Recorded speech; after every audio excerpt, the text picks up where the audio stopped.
உட்காருங்க உட்காருங்க உட்காருங்க.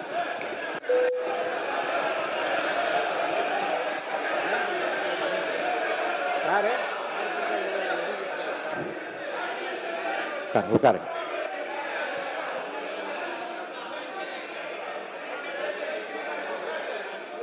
இது எனது முதல் பேச்சு.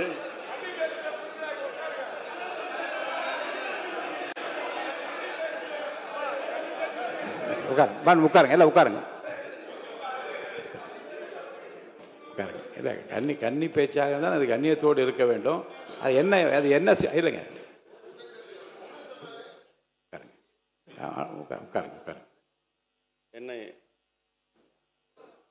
பள்ளிக்கல்வித்துறை அமைச்சர் உட்காருங்க. எடுத்துடல இருங்க.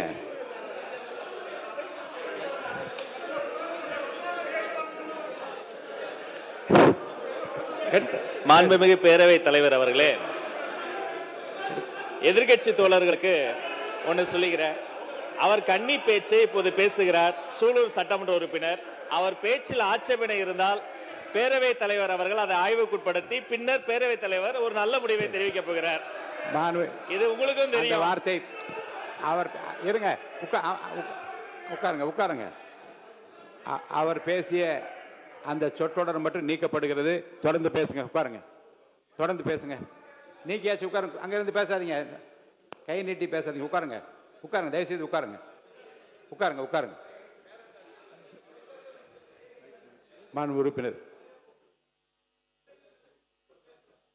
மாண்புமிகு பேரவைத் தலைவரே, இந்த லைவுக்கு முன்னால் அதுக்கு முன்னால் இது மாதிரி பேசினாக்கா பேரவைத் தலைவர்கள் அறைக்கு சென்று டெக்ஸ்டை படிச்சுட்டு எதை நீக்கலாம் எதுன்ற நிலைமைன்றது ஏற்கனவே. அப்பொழுது பத்திரிகை நண்பர்கள் அதை வெளியிட மாட்டாங்க. இப்போ அப்படி இல்லை.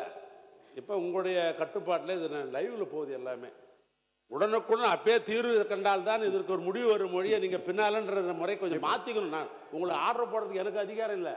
ஏன்னா இந்த சட்டமன்றம் உங்களுடைய கட்டுப்பாடு தெரியும். தகவலாக உங்களுக்கு நான் சொல்கிறேன். அப்பப்பொழுது முடிவெடுத்துறது தான் சரியாக இருக்க மொழி. அது பின்னால் இருந்தாக்கா அது சரியாக வராது. இப்போது நீக்கப்பட்டிருக்கிறது. பொதுவாக நான் ஒன்று சொல்ல விரும்புகிறேன். பேச வந்த உறுப்பினர் இந்த பக்கமாக இருந்தாலும் சரி, அந்த பக்கமாக இருந்தாலும் சரி, கண்ணியத்தோடையும் சட்டப்பேரவையில் என்னென்ன வார்த்தைகளை நான் பிரயோகிக்கணும், இந்த வார்த்தைகள் மட்டும் நீங்கள் தேர்ந்தெடுத்து வார்த்தை பிரவார்த்தை மற்றவர்களை புண்படுத்தாமல், என்று அவர்கள் சொன்னபடி இது லைவாக உலகம் முழுவதும் இன்றைக்கு பார்த்து கொண்டிருக்கு. யார் எப்படி என்று நன்கு அறிந்து கொள்ள மக்களும் விரும்புகிறார்கள். அந்த வகையில் அனைத்து உறுப்பினர்களும் அந்த கண்ணியத்தை கடைபிடிக்குமாறு நான் கேட்டுக்கொள்கிறேன். எங்களை பார்த்து சொன்னார் அவர், நீங்கள் கூலாக இருக்கீங்க, உட்காந்துருக்கீங்க அப்படின்னாரு.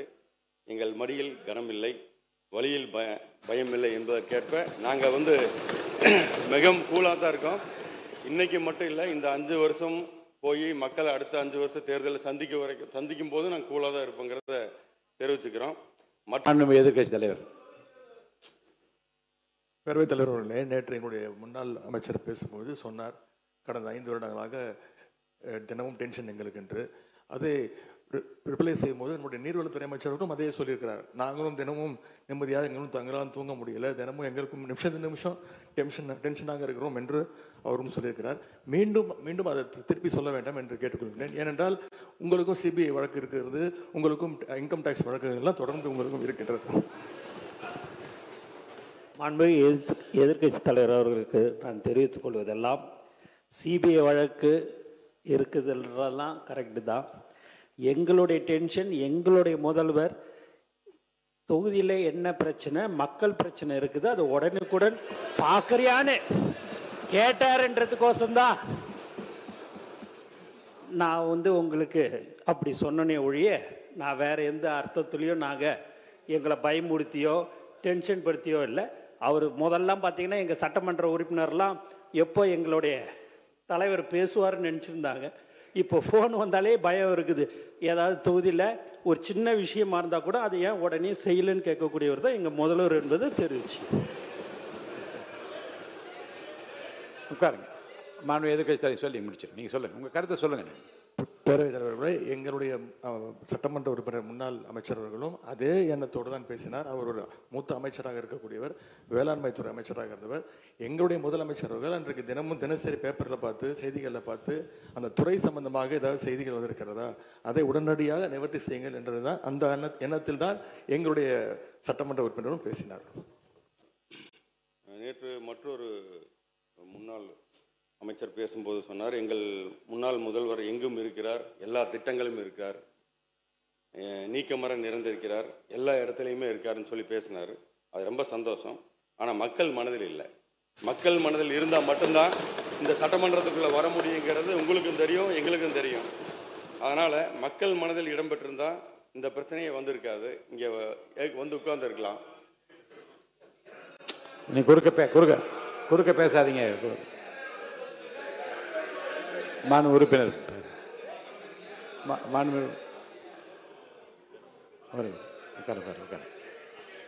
மாண்பு உறுப்பினர் கருத்து சொல்லுகிற போது ஒரு கான்ட்ரவர்சி இல்லாமல் நீங்கள் முடிச்சிருங்க. ஏன்னா நீங்கள் சொல்லுகிற போது மிகப்பெரிய திராவிட பாரம்பரியத்து குடும்பத்திலிருந்து வழித்தோன்றலாக இருக்கின்றீர்கள். அந்த கண்ணியத்தையும் கௌரவத்தையும் காப்பாற்ற வகையில் நீங்கள் தொடர்ந்து பேச வேண்டும் என்று நான் கேட்டுக்கொள்கிறேன்.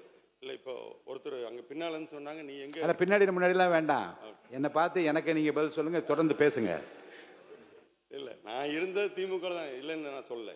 அதாவது என்னைக்கு வந்து சப்ஜெக்ட் வாங்க, அவங்களுக்கு பதில் சொல்ல வேணாம். நீங்கள் அது சொன்ன நீதிநிலை அறிக்கை வேணாம் பற்றி பேசுங்க. நான் எல்லாத்தையும் என்னை விட ஒரு வயசு பெரியவங்களாக இருக்கிறதுலேருந்து எல்லாத்தையும் நான் மதிக்கக்கூடியவங்க தான். நான் அதில் வந்து நான் தவறாக எந்த கருத்து நான் சொல்ல. நான் இருக்கிறது மக்கள் நினைக்கிறதையும் மக்கள் என்ன மாதிரி நடந்துக்கிட்டாங்கிறது தான் நான் சொல்கிறேன். நான் போதுண்ணே, உட்காருங்க. மாண்பு உறுப்பினர் உட்காருங்க. வேண்டாம், இப்போ அவர் வந்து இல்லை அவரை திருத்தி கொள்கிறப்ப நீங்கள் விடுங்க.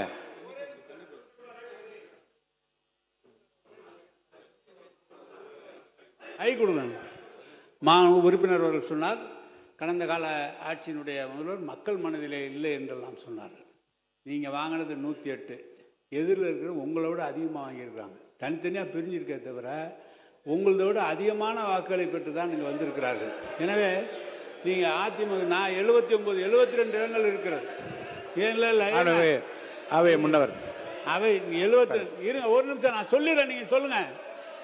நான் சொல்லிடுறேன். நீங்கள் வாங்கிய வாக்குகள் 108 இடம், 35% அங்கே வாங்கியிருக்கிறது கூட வாங்கியிருக்காங்க. தனித்தனியாக பிரிஞ்சிருக்கு. எங்ககிட்ட இருக்கிறவங்க தான் உங்ககிட்ட வந்து ஆதரவு தெரிவிச்சிருக்காங்களே தவிர எங்கள் தலைவர் எப்போதும் மனதில் இருக்கிறவர், எப்போதும் மக்கள் இருக்கிறவர். நீங்களே சொன்னீங்க, ஐயா தந்தை பெரியார் அதற்கு பிறகு தொடர்ந்து திராவிட இயக்க கொள்கையில் இருந்துதான் வந்தவன் என்று. எனவே மக்கள் மனதில் இருக்கிற காரணத்தால் தான், நீங்களும் அதில் இருந்த காரணத்தால் தான் இன்றைக்கு கூட நீங்கள் சட்டமன்ற உறுப்பினராக வந்திருக்க முடியும். மாண்பு உறுப்பினர்,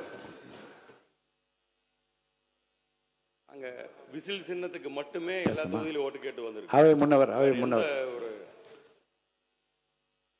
பேரவைத் தலைவர் அவர்களே, மாண்பு துணைத் தலைவர்கள், எதிர்க்கட்சி துணைத் தலைவர்களுக்கு பேசுவோர் கருத்தை சொன்னார்கள். 108 பெரிதா எங்களது பெரிதா என்று கேட்டார்கள். சின்ன குழந்தையை கேட்டால் கூட 108 தான் பெரிதுன்னு சொல்லுவாங்க. ஒன்று, 97 பேர்களை வைத்துக்கொண்டு ஒரு ஆட்சி நடத்தியவர் நீங்கள் என்பதை மறந்துவிடக்கூடாது.